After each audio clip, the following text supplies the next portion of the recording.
മോളിവുഡിലെ ഒരു game changing film ആയിരുന്നു നമ്മുടെ മുകുന്ദൻ അസോസിയേറ്റ്സ്. അതിന്റെ സംവിധായകന്റെ അടുത്ത സിനിമ മോളിവുഡ് ടൈംസ്. അതിനെ പറ്റി പറയാനാണ് നമ്മൾ വന്നിട്ടുള്ളത്. മോളിവുഡ് ടൈംസിന്റെ മെയിൻ അട്രാക്ഷൻ എന്ന് പറഞ്ഞാൽ നെസ്ലനെ ആ റോളിലേക്ക് വന്നു എന്നുള്ളത് തന്നെ എന്ന് പറയാം. കാരണം അഭിനവ് സുന്ദർ നായക് പറഞ്ഞിരുന്നു നെസ്ലനെ മുൻകണ്ട് എഴുതിയ ഒരു ക്യാരക്ടറാണിത്. അയാൾക്ക് നെസ്ലനെ പറ്റി അത്രയ്ക്ക് മതിപ്പുണ്ട്. കാരണം എല്ലാ സിനിമാക്കാരോടും വലിയ മതിപ്പുള്ള ഒരാളല്ല ആള്, അത് നമുക്കറിയാം. മൂപ്പരെ സകല ഫ്രസ്ട്രേഷനും തീർത്തൊരു പടമായിരുന്നു അപ്പൊ നമുക്ക് കാസ്റ്റിന് നോക്കാം. അതെ, നെസ്ലനാണ് നായകൻ. പടത്തിലെ സെക്കൻഡ് ഹീറോ ആയിട്ട് വരുന്നത് ഷറഫുദ്ദീൻ ആണ്. അതുപോലെ തന്നെ രാജേഷ് മാധവൻ വരുന്നുണ്ട്. അതുപോലെ തന്നെ റോഷൻ ഷാനവാസ് ആണ് നമ്മൾ നെസ്ലന്റെ കൂടെ ഉടനീളം നമ്മൾ സിനിമയിൽ കാണുന്നത്. അൽതാഫ് സലീം വരുന്നുണ്ട്, പ്രശാന്ത് അലക്സാണ്ടർ വരുന്നുണ്ട്, ഫാദറിന്റെ ക്യാരക്ടറായിട്ട് ചന്തു സലീം വരുന്നുണ്ട്. അപ്പോ ഇതിന്റെ ഒരു പ്രത്യേകത ഇപ്പൊ നമ്മൾ നോക്കുമ്പോൾ ഇതിൽ പ്രധാനപ്പെട്ട ഒരു ഫീമെയിൽ ലീഡിനെ കാണാനില്ല എന്നുള്ളതാണ് മെയിൻ പ്രത്യേകത. കാരണം നായിക എന്നുള്ളൊരു അത് റിലീസിന് ശേഷം ഒരു പ്രശ്നമായിക്കോളും. പിന്നെ എന്താന്ന് വെച്ച് കഴിഞ്ഞാൽ ചിലപ്പോ ഇതിൽ നായികയുടെ ക്യാരക്ടറിന്റെ ആവശ്യം ഉണ്ടാവില്ല, അല്ലെങ്കിൽ നായികയുടെ ക്യാരക്ടർ വേറൊരു തരത്തിലായിരിക്കും പിക്ചർ. ഇപ്പൊ മുകുന്ദനിൽ നോക്കുമ്പോൾ നമ്മൾ കാണാത്ത ടൈപ്പ് നായികയാണ് അത്. കാരണം ക്ലൈമാക്സ് ഒരു തെറി പറഞ്ഞിട്ടുള്ള അവര് ഇറങ്ങി പോണത് തന്നെ. കാരണം അതപ്പൊ അങ്ങനത്തെ ഒരു നായികയാണ് ആവശ്യമുള്ളത്. പക്ഷെ ഈ സിനിമയിൽ നോക്കുമ്പോൾ ഇത് അങ്ങനത്തെ ഒരു ക്യാരക്ടർ ആവശ്യം വരുന്നുണ്ടാവില്ല. ഇയാൾ എങ്ങനെ സക്സസ്ഫുൾ ആയി, ഇയാളിപ്പോ ആ ട്രെയിലർ കണ്ട പോലെ തന്നെ ഇയാൾക്ക് മനോജിനെ ശ്യാമളിനെ പോലെ ഒരു വലിയ ഡയറക്ടർ, ഒരു ഹൊറർ ഫിലിം ഡയറക്ടർ ആണെന്ന് ആഗ്രഹം. അപ്പൊ അത് മാത്രമായിരിക്കും അയാളുടെ ചിന്തയിൽ ഉണ്ടാവുക. ഈ സിനിമയില് പ്രധാന കാര്യമാണ് സ്ക്രിപ്റ്റിന്റെ കാര്യം. അഭിനവ് സുന്ദർ നായക് ഡയറക്ടറും, പിന്നെ അടുത്തത് നമ്മുടെ സുനിൽ, നമ്മളെ രേഖ. അതാണ് ഇതൊക്കെ പറയുന്നത്. അത് അടിപൊളി ഒരു സെലക്ഷൻ ആണ്. പിന്നെ അതുപോലെ തന്നെ എന്താണെന്ന് വെച്ച് കഴിഞ്ഞാൽ മുകുന്ദനിൽ നിന്ന് ഈ സിനിമയ്ക്ക് എടുത്ത സമയം അത്യാവശ്യം റൈറ്റിംഗിന് ടൈം എടുത്തിട്ടുണ്ട്. പിന്നെ ഡയറക്ടർ സ്ക്രിപ്റ്റില് പുള്ളി ഭയങ്കര കോൺഫിഡന്റ് ആണ്. അത് മുകുന്ദനുടെ സമയത്തും അങ്ങനെ തന്നെ ആയിരുന്നു. പറഞ്ഞു ഇതിലും അങ്ങനെ തന്നെയാണെന്നാ പറഞ്ഞത്. പിന്നെ പുള്ളി പറഞ്ഞൊരു കാര്യം എന്താ വെച്ച് കഴിഞ്ഞാൽ നമ്മൾ ഇതുവരെ സിനിമയ്ക്കുള്ള സിനിമ നമുക്ക് എല്ലാവർക്കും കാണാൻ ഭയങ്കര ഇഷ്ടമുള്ള ഒരു കാര്യമാണ്. പക്ഷെ നമ്മൾ ഇപ്പോ വർഷങ്ങൾക്ക് ശേഷം പുള്ളി പറഞ്ഞെന്താ വെച്ച് കഴിഞ്ഞാൽ ലവ് ലെറ്റർ ടു സിനിമ എന്നൊരു സംഭവമുണ്ട്, അല്ലെങ്കിൽ ഒരു സിനിമയെ ഗ്ലോറിഫൈ ചെയ്യുക. അങ്ങനത്തെ സിനിമകൾ നമ്മൾ ഒരുപാട് കണ്ടിട്ടുണ്ടെങ്കിൽ ഇത് അങ്ങനത്തെ ഒരു സിനിമ അല്ലാന്നാ പറഞ്ഞിട്ടുള്ളത്. ടാഗ്ലൈൻ ശ്രദ്ധിച്ചാൽ സുന്ദരമായിട്ടുള്ള ജീവിതം എന്താ പറയാ ഇതാണെന്ന് വിചാരിക്കുന്ന ആൾക്കാർക്കുള്ള ഒരു ഇതാണ്. അപ്പോ നമ്മള് ഭയങ്കര ഇപ്പൊ നമ്മൾ മുകുന്ദനോട് കണ്ട പോലെ തന്നെ അയാൾ സക്സസ്ഫുൾ ആവാൻ വേണ്ടി അവിടെ കയറുന്നില്ല. ഇവൻ അയാളുടെ കല്യാണം പോലും ഫേക്ക് ആയിരുന്നു. അയാള് പിന്നെ കല്യാണം കഴിച്ചതിന് ഒരുത്തിന് മുമ്പിൽ ആളാവാൻ വേണ്ടിയിട്ടാണ്. പിന്നെ അയാളൊരു കൊലപാതകം ചെയ്തു. അങ്ങനെയാണ് അവസാനം അയാളൊരു മൊനോപോളിയിൽ എത്തിയത്. അപ്പൊ അതുപോലെ തന്നെ ഇതിൽ ഇയാള് സക്സസ്ഫുൾ ആവാൻ വേണ്ടി എന്തൊക്കെ ചെയ്തു എന്നുള്ളതാണ് മെയിനായിട്ട് കാണിക്കാൻ പോകുന്നത്. ഒരുപക്ഷെ നല്ല രീതിയാവാം, നല്ല രീതി ആവാതിരിക്കാം. ഒരു ഗ്രേ ആണ് എക്സ്പെക്ട് ചെയ്യുന്നത്. വിശ്വജിത്ത് ഒടുക്കത്തിലാണ് സിനിമയുടെ സിനിമാറ്റോഗ്രാഫർ. അദ്ദേഹത്തിന്റെ മുമ്പത്തെ വർക്ക് എന്ന് പറഞ്ഞു കഴിഞ്ഞാൽ ഹൃദയം വർഷങ്ങൾക്ക് ശേഷം എന്നുള്ള 2 വിനീത് ശ്രീനിവാസൻ സിനിമകളാണ്. വിനീത് ശ്രീനിവാസന്റെ അസിസ്റ്റന്റ് ആയിട്ടുള്ള ഒരാളും വിനീത് ശ്രീനിവാസന്റെ ഒപ്പം സ്ഥിരമായിട്ടുള്ള ഒരു ടെക്നീഷ്യനും കൂടിയിട്ട് ഒരുമിക്കുന്ന സിനിമയാണ്. വിശ്വജിത്തിന്റെ ഫ്രെയിംസിന്റെ കാര്യം പറയേണ്ട, ഹൃദയമൊക്കെ കണ്ട ആൾക്കാർക്ക് അറിയാം അദ്ദേഹത്തിന്റെ ലൈറ്റിംഗ് കാര്യങ്ങളൊക്കെ. പിന്നെ ഇത് സിനിമയെ പറ്റിയിട്ടുള്ള ഒരു സിനിമയാകുമ്പോൾ അദ്ദേഹം എന്തൊക്കെ ഫ്രെയിം ഉപയോഗിക്കണമെന്ന് നമുക്ക് വഴിയെ കാണാം. ഒരു എഡിറ്റർ തന്നെ ഡയറക്ടർ ആയി കഴിഞ്ഞാൽ ആ സിനിമയ്ക്ക് എന്തൊക്കെ ബെനിഫിറ്റ് ഉണ്ടാവും എന്നുള്ളത് നമ്മൾ മുകുന്ദനെ അസോസിയേറ്റ് വന്നപ്പോൾ കണ്ടതാണ്. കാരണം വിനീത് ശ്രീനിവാസനെ പറഞ്ഞിട്ടുണ്ടായിരുന്നു പുള്ളി ഷൂട്ട് ചെയ്ത പടമല്ല പുള്ളി കണ്ടത് എന്നത്. കാരണം നമുക്ക് ആ പടം കണ്ടതിന് അറിയാം അതിന് എഡിറ്റിങ്ങിൽ അഭിനവ് എന്തൊക്കെ മാജിക് ചെയ്തിട്ടുള്ളത്.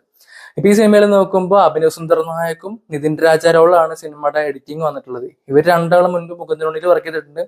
ഇനി നിതിൻ രാജിന്റെ കാര്യം നോക്കുമ്പോൾ പുള്ളി മുമ്പ് ചെയ്തിട്ടുള്ള പടങ്ങൾ പടക്കളം, പൊന്മാൻ പോലത്തെ സിനിമകളാണ്. അതൊക്കെ തന്നെ ആ ഒരു ഡിപ്പാർട്ട്മെന്റിൽ നല്ലതായിരുന്നു. അപ്പൊ നമ്മൾ മുമ്പ് പറഞ്ഞ പോലെ തന്നെ ഈ ഒരു എഡിറ്റർ ഡയറക്ടർ ആയി കഴിഞ്ഞാൽ ഒരു മാജിക് ഒരു പക്ഷെ നമുക്ക് ഈ സിനിമയിലും കാണാൻ പറ്റും. അപ്പൊ അഭി ഈ സിനിമയുടെ എഡിറ്റിംഗിൽ ഇരുന്നിട്ടുണ്ട്. അത് നമുക്ക് നോക്കാം എന്താണ് ഇവരുടെ ഒരു ഡിപ്പാർട്ട്മെന്റ്, ഇവരുടെ ടെക്നിക്കൽ ഏരിയയിൽ എന്തൊക്കെയാണ് ഇവർ വരുത്തിയിട്ടുള്ള മാറ്റങ്ങൾ എന്നുള്ളത്. ജെയ്ക്സ് ബിജോയാണ് സിനിമയിൽ മ്യൂസിക് വരുന്നത്. സിനിമയിൽ നിന്ന് 2 സോങ്സ് ആണ് വന്നിട്ടുള്ളത്. ഒന്ന് അപ്ന ഫ്രൈഡേ ആയേക, അതില് നെസ്ലന്റെ ഒരു ഡാൻസ് നമ്പർ വന്നിട്ടുണ്ടായിരുന്നു. പുള്ളി ആദ്യമായിട്ടാണ് ഡാൻസ് ചെയ്യണ കാണുന്നത്. സെക്കൻഡ് സോങ് വന്നിട്ട് ഗോഡ് സോങ് ആണ് വന്നിട്ടുള്ളത്. ആ പോർഷനാണ് ടീസറിലേക്ക് അധികം യൂസ് ചെയ്തിട്ടുള്ളത്. ടീസർ വന്ന സമയത്ത് ബാക്ക്ഗ്രൗണ്ട് സ്കോർ ഒക്കെ ഡീസെന്റ് ആയിട്ട് ഫീൽ ചെയ്തിട്ടുണ്ടായിരുന്നു, നല്ല രസമുണ്ടായിരുന്നു. പുള്ളി സിനിമയിലേക്ക് വരിക എന്നുള്ളത് ഒരു എക്സൈറ്റിംഗ് ഫാക്ടറാണ്. കാരണം അഭിനവിന്റെ അടുത്ത് എന്താണ് പുള്ളിക്ക് സിനിമയിലേക്ക് വരാനുള്ള പുള്ളിയുടെ ഇൻസ്പിറേഷൻ എന്താണെന്ന് ചോദിച്ച സമയത്ത് 2 കാര്യം പറഞ്ഞു. ഒന്ന് മനോജ് നൈറ്റ് ശ്യാമളന്റെ കാര്യം, 2 പുള്ളിക്ക് DTS എന്നും പറഞ്ഞു. DTS ആണ് പുള്ളിനെ സിനിമയിൽ എടുക്കാൻ വേണ്ടിയിട്ട് ഇൻട്രസ്റ്റ് ആക്കിയത്, അല്ലെങ്കിൽ സിനിമ ഇൻട്രസ്റ്റ് ആക്കിയെന്ന് പറഞ്ഞിട്ടുണ്ടായിരുന്നു. അപ്പോൾ അത്രയും സൗണ്ട് ഇഷ്ടപ്പെടുന്ന ഒരാള് ഈ സിനിമയിൽ എങ്ങനെ ചെയ്യാന്നുള്ളത് എക്സൈറ്റിംഗ് ഫാക്ടറാണ്. ആളുടെ ഇനി വരാനുള്ള വർക്കുകൾ എന്ന് പറയുന്നത് ഒന്ന് ഐ നോബഡി, പിന്നെ തുടക്കം, ഖലീഫ, ഐ എം ഗെയിം, അതുപോലെ തന്നെ അതിമനോഹരം, എല്ലാം വലിയ സിനിമകളാണ്. മുകുന്ദൻ ഉണ്ണി അസോസിയേറ്റ് സിനിമ ഇറങ്ങിയപ്പോ നമുക്കറിയാം കുറെ ആൾക്കാർക്ക് ഇഷ്ടപ്പെട്ടെങ്കിലും കുറെ ആൾക്കാർക്ക് ഇഷ്ടമല്ലാതിരുന്നേം കൂടി ഒരു സിനിമയാണ്. ചില കാര്യങ്ങളൊക്കെ ഭയങ്കര റോ ആയിട്ട് പറഞ്ഞത് കാരണം കൊണ്ട് തന്നെ ഇത് സമൂഹത്തിന് എന്ത് സന്ദേശമാണ് കൊടുക്കുന്നത്, ഇത് എന്ത് സാധനമാണ് തരുന്നത് എന്നൊക്കെ പറഞ്ഞിട്ടുള്ള സംഭവം ഉണ്ടായിരുന്നു. ഇങ്ങനത്തെ ആൾക്കാർ ഇവിടെ ജീവിച്ചിരിക്കുന്നുണ്ട് എന്നുള്ളതായിരുന്നു മെയിൻ സന്ദേശം. അതായത് സ്വന്തം ഉയർച്ചയ്ക്ക് വേണ്ടിയിട്ട് എന്ത് തെണ്ടിത്തരം കാണിക്കാൻ മടിക്കാത്ത ആൾക്കാർ ഇവിടെ ഉണ്ട്. അവരുടെ ഇടയിലും കൂടിയാണ് നമ്മൾ ജീവിക്കുന്നത് എന്നുള്ളതായിരുന്നു മെയിൻ കാര്യം. എന്താന്ന് വെച്ച് കഴിഞ്ഞാല് സൽഗുണ സമ്പന്നന്മാരായിട്ടുള്ള നായകന്മാരെ മാത്രം പറഞ്ഞാൽ പോരല്ലോ. ഗ്രേ ആയിട്ടുള്ള ആൾക്കാരെ കാണിക്കണം, ഡാർക്ക് ആയിട്ടുള്ള ആൾക്കാരെ കാണിക്കണം. അല്ല, അത് സിനിമയുടെ തുടക്കത്തിൽ തന്നെ എഴുതി കാണിച്ചിട്ടുണ്ടായിരുന്നു. അതെ അതെ, സിനിമ എന്താ കാണിക്കുന്നത്. നമ്മള് സിനിമയില് ഒരു കർമ്മേനെ പറ്റിയൊരു കാര്യം പറയാനുള്ളത്, നമ്മളെല്ലാവരും അത് തന്നെയാണ് ഫോളോ ചെയ്തിട്ട് പറഞ്ഞത്. അപ്പൊ അതല്ലാത്തൊരു സ്റ്റേറ്റ്മെന്റ് വന്നപ്പോ എനിക്കത് പേഴ്സണലി ഇഷ്ടമായി. അല്ല, പിന്നെ എന്താന്ന് വെച്ച് കഴിഞ്ഞാൽ കർമ്മയുടെ കാര്യം അതിൽ പറയാനായിട്ടില്ല. കാരണം മുകുന്ദൻ ഉണ്ണി എന്ന് പറഞ്ഞ ആളുടെ ഫുൾ ലൈഫ് ഒന്നും നമ്മൾ കണ്ടിട്ടില്ല. അയാൾക്ക് എന്തൊക്കെ ഇനി തിരിച്ചടികൾ വരാൻ പോകുന്നുണ്ടെന്ന് പോലും നമുക്കറിയാം. അയാളുടെ ലൈഫിന്റെ ചെറിയൊരു ഭാഗം മാത്രമേ നമ്മൾ കണ്ടിട്ടുള്ളൂ. ഇപ്പൊ ആ സിനിമ ഇറങ്ങിയപ്പോ സിനിമാക്കാർ ഉൾപ്പെടെയുള്ള ആൾക്കാർക്കൊക്കെ കുറെ എതിർപ്പുകള്, അഭിപ്രായ വ്യത്യാസങ്ങളൊക്കെ ഉണ്ടായിരുന്നു. അവരത് പരസ്യമായിട്ട് തന്നെ ആ ക്ലൈമാക്സ് അങ്ങനെ ആവും എന്നുള്ളത് പലർക്കും അത് അക്സെപ്റ്റ് ചെയ്യാൻ പറ്റില്ല. പല ക്യാരക്ടേഴ്സും നമ്മളെ സംസ്കാരത്തിന് നിരക്കാത്ത കാര്യങ്ങളൊക്കെയാണ് വർത്താനം പറയണേ എന്നുള്ള, ഇവിടെ കാഷ്വൽ ആയിട്ട് ആൾക്കാരെ അങ്ങോട്ടും ഇങ്ങോട്ടും വിളിക്കണ പേരടക്കം വേറെയാണ്. അപ്പൊ എന്താന്ന് വെച്ച് കഴിഞ്ഞാൽ മോളിവുഡ് ടൈംസിനെ സംബന്ധിച്ചിടത്തോളം അത് സിനിമയെ പറ്റിയുള്ള ഒരു സിനിമയാണ്. അപ്പൊ സിനിമയില് നമ്മളെ സുന്ദരമായിട്ട് കാണിച്ച വശങ്ങളല്ലാണ്ട് കുറേ സംഗതികൾ മോശമായിട്ടുള്ളത്. അതിപ്പോ നമ്മള് സിനിമയെ പറ്റി പറഞ്ഞ സിനിമ നോക്കുമ്പോ ആദ്യകാലം തൊട്ട് അവസാനം വരെ നമ്മൾ അതേ കണ്ടിട്ടുള്ളൂ. ഒരു ഫീൽ ഗുഡ് പരിപാടിയെ കണ്ടിട്ടുള്ളൂ.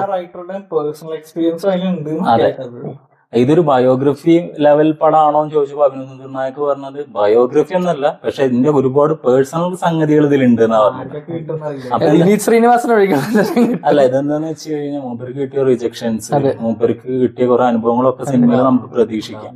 അപ്പൊ ഈ സിനിമ കഴിഞ്ഞാലും അല്ലെങ്കിൽ ഈ സിനിമ റിലീസ് ചെയ്തതിന് ശേഷവും നമുക്ക് മലയാള സിനിമയിൽ ഉള്ളിൽ തന്നെ ഉള്ള ഒരുപാട് ആൾക്കാർ ഉണ്ടാക്കാവുന്ന വിവാദങ്ങളെ പറ്റി നമുക്ക് ഇപ്പൊ തന്നെ പ്രതീക്ഷിക്കാം. അതെ, തീർച്ചയായിട്ടും.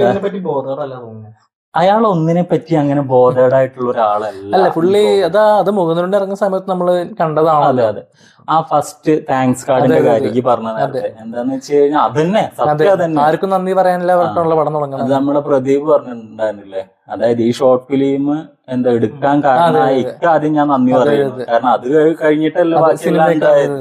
അതേപോലെ തന്നെ മറ്റേ നിങ്ങൾ ഈ റേഷ്യോയിൽ സിനിമ കണ്ടാൽ മതി പറയുന്നത്. പിന്നെ എന്താന്ന് വെച്ച് കഴിഞ്ഞാൽ നെസ്ലിനെ സംബന്ധിച്ചിടത്തോളം ഒരു പുതിയ അനുഭവം എന്ന് എനിക്ക് തോന്നുന്നു. കാരണം അയാളൊരു എന്താ പറയാ, അയാൾ ചെയ്തൊരു ഫോർമാറ്റിൽ നിന്ന് മാറി അടുത്ത വീട്ടിലെ പയ്യൻ എന്നുള്ള ഒരു സംഗതി അല്ലാത്തൊരു ക്യാരക്ടർ റോളാണ്. ഇപ്പൊ പ്രേമലു ആണെങ്കിലും ജിംഖാനൊക്കെ ആണെങ്കിലും. അതെ അതെ.